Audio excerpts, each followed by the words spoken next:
I speak advisedly, because she was another man's wife, and while that man lived, she would be true to him, although he deserved it less than anyone I knew. To think that a few short months ago Ruth and I had been engaged! If I had had my way, we should have been married at once without any fuss, and so should have avoided the trouble that befell us.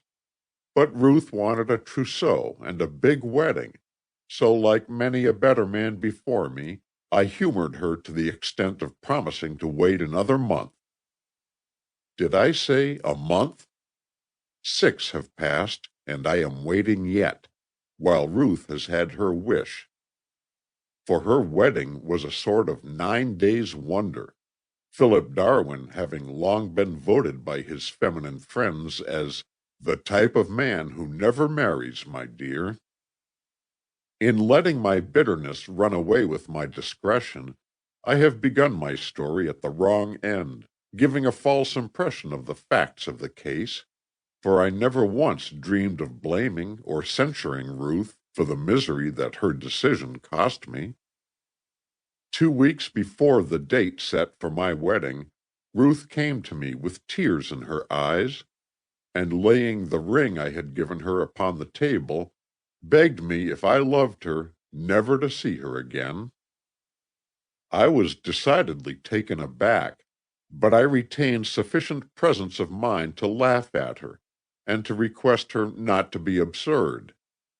She was not to be diverted, however, nor would she say anything beyond a reiteration of the fact that if I loved her, I would be willing to obey her without questioning her motives.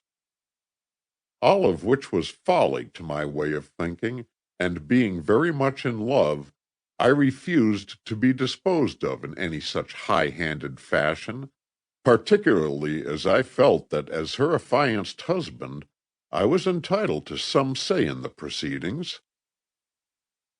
Never in the course of my life before had I been called upon to plead so skillfully, and plead I did. For it was more than my life I was fighting for. It was our love, our happiness, our future home. Gradually I wore down her defenses, and finally she sobbed out the whole pitiful story.